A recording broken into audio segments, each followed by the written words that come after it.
Bienvenue sur le podcast de nouvelledanse.com. Ici, on parle de danse, de danseurs sans retenue. Ancienne danseuse professionnelle, je suis Morgane et je peux enfin vous partager l'expérience, les conseils, les témoignages et les bruits de couloir de cet univers mouvementé. Le podcast est disponible sur de nombreuses plateformes, alors n'hésitez pas à vous abonner pour ne rien rater.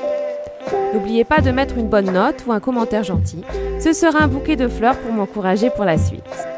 Retrouvez-moi sur le site nouvelledanse.com ou sur la chaîne YouTube Nouvelle Danse. Alors aujourd'hui on va parler de la peur en danse. Alors c'est un sujet qui est très vaste, qui est très large, ça peut prendre des heures et des heures et des semaines et des mois pour vraiment en parler. Mais la peur, en général quand on dit peur, on parle de souffrance, de stress, etc. La peur, comment on l'associe, comment on l'identifie en danse? Ça va être souvent des danseurs qui vont être assez crispés, avoir un visage assez tendu, même des mâchoires assez crispées, des tensions. Et en fait, la peur, tout simplement, ça nous bloque, ça nous raidit dans notre façon de danser. Le fait de rester dans cette peur, dans cette un peu souffrance, eh ben, on reste un peu dans notre cocon, dans cette bulle-là. Alors, comment on en arrive à ça? C'est ça, en fait, qui est plus intéressant.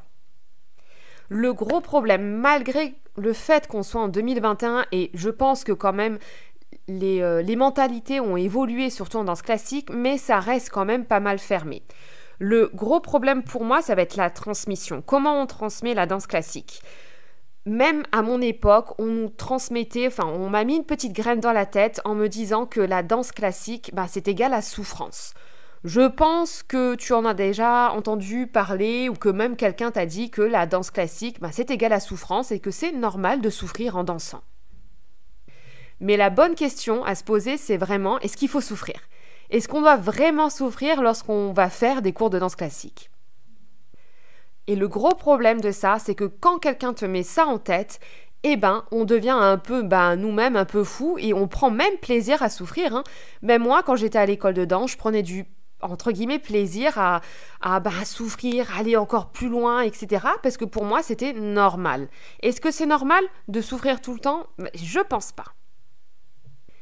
Qu'est-ce que ça va engendrer ça? Le problème, c'est que quand on te met cette petite graine dans la tête, tu vas déjà penser que c'est normal. Et deuxièmement, est-ce que tu penses vraiment qu'on peut danser librement en souffrant, en restant dans cette peur-là? C'est ça, en fait, le gros problème en danse classique, et j'en avais déjà parlé, c'est le lâcher-prise. C'est très difficile, je pense, de trouver le lâcher-prise dans même tous les types de danse, mais je pense que c'est encore plus difficile en danse classique, parce qu'en danse classique, on doit garder quand même cette posture, cette tenue au niveau du dos, du port de tête, et en même temps, on doit trouver ce lâcher-prise pour essayer de se détendre et de pas danser en tension. Le problème, c'est que quand on te dit que il faut souffrir en dansant, entre guillemets, que c'est normal, que tu souffres, tu pourras pas trouver ce lâcher-prise et tu pourras pas danser librement et prendre vraiment un réel plaisir en dansant. Pour trouver ce lâcher-prise, ça va être quelque chose qui va être très très difficile. Je sais, c'est ce que je le vois et je le dis souvent dans mes podcasts.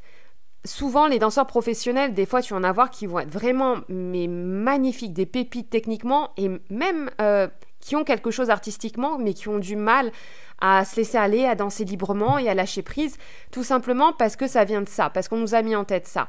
Et c'est très difficile après à avoir. C'est beaucoup plus difficile de travailler, beaucoup plus facile, de travailler son coup de pied, son en dehors, sa souplesse, etc., que de travailler ce lâcher prise. C'est quelque chose qui va être vraiment encore très difficile à le trouver et à l'avoir.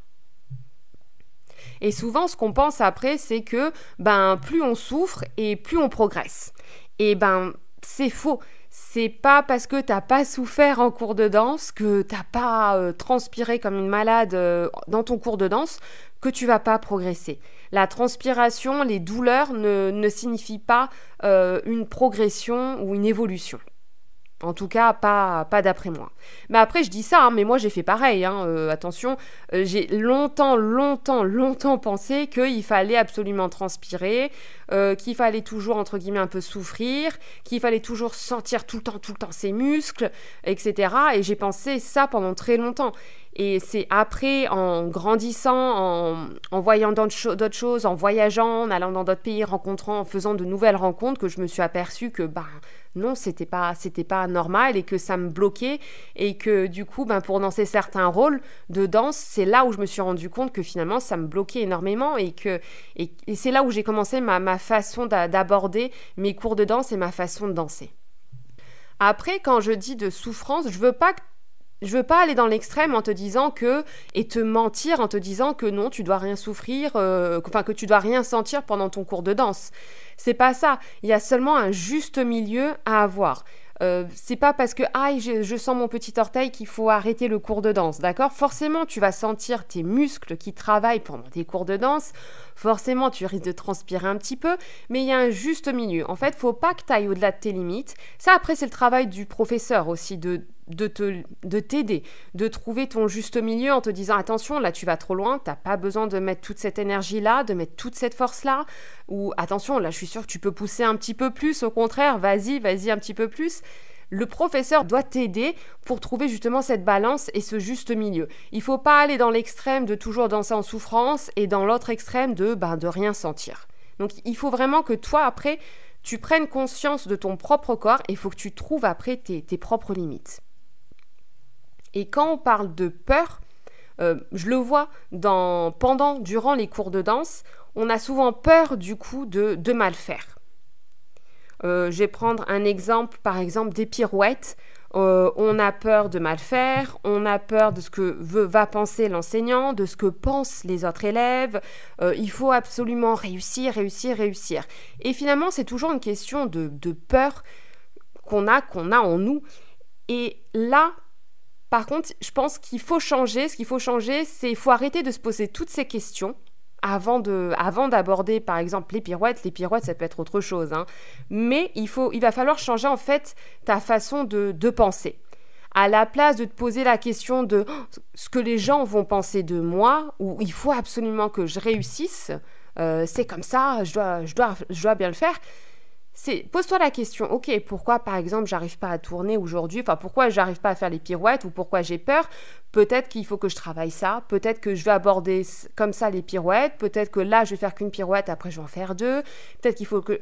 Essaie de te poser toujours les bonnes questions comme je le dis, ne te lance pas comme ça, ne fonce pas comme ça et surtout... Il faut arrêter de trop se comparer et de penser à ce que les autres pensent de toi. Parce que ça risque de te bloquer aussi, techniquement et même artistiquement. Après, je sais, c'est très facile à dire et plus difficile à faire, d'accord ? Mais c'est un travail que tu peux faire petit à petit. Et il faut pas que tu restes comme ça dans ta bulle de peur à penser toujours ce que les autres vont penser de toi. Mais il faut tout doucement que tu ouvres un petit peu ta bulle et il faut que tu danses pour toi et ne danses pas non plus pour les autres. Parce que à faire ça, à penser en fait de cette façon, je pense pas que tu pourras vraiment évoluer aussi bien techniquement qu'artistiquement et surtout tu pourras pas prendre totalement plaisir en dansant. En fait, le message que je veux te faire passer dans ce podcast, c'est que la danse classique n'est pas égale à peur et à souffrance. Et c'est encore malheureusement beaucoup mieux maintenant, je dois dire, comme j'ai dit en début de ce podcast, mais encore beaucoup de personnes pensent qu'il faut souffrir pour danser et qu'il faut rester dans cette peur-là en dansant. La souffrance va te mettre dans cette peur en fait, hein, c'est lié, souffrance et peur, pour moi c'est connecté, c'est lié. Et ce que je veux te faire passer justement, c'est que pour moi la danse, et je vais parler de danse classique, ça doit être un milieu sain et ça doit être un milieu d'épanouissement. Danser, ça doit être un plaisir, tout simplement. Et crois-moi que si tu abordes même toi tes cours de danse dans cette mentalité-là, en t'ouvrant un petit peu plus, en sortant de ta bulle de peur et en arrêtant de penser qu'il faut toujours souffrir lorsque tu fais tes cours de danse, tu t'ouvriras petit à petit. Tu vas même t'ouvrir avec les autres personnes, avec les autres élèves et tu vas voir que tu prendras beaucoup plus plaisir et tu vas progresser beaucoup plus. Donc j'espère avoir transmis un petit message, parce que pour moi c'est important de transmettre ça, et c'est ce que j'essaye de transmettre en tout cas à mes élèves, que la danse classique c'est dur, ça va être dur, ça c'est clair, et que encore plus si tu veux rentrer dans le milieu professionnel, tu vas devoir beaucoup travailler, c'est clair aussi, mais il faut que ça reste un plaisir et il ne faut pas que tu te mettes dans cette peur-là lorsque tu vas faire tes cours de danse, et il ne faut pas penser qu'il faut toujours souffrir pour y arriver. Donc le podcast est terminé. Je te souhaite de passer une très très belle journée et on se retrouve mercredi prochain dans un nouveau podcast. Passe une bonne journée. Ciao. Bon, voilà, il est temps de faire sa révérence. Merci d'avoir partagé ce moment de danse et d'expérience. Le podcast est disponible sur de nombreuses plateformes, alors n'hésitez pas à vous abonner pour ne rien rater. N'oubliez pas de mettre une bonne note ou un commentaire gentil, ce sera un bouquet de fleurs pour m'encourager pour la suite. Retrouvez-moi sur le site nouvelledance.com ou sur la chaîne YouTube Nouvelle Danse.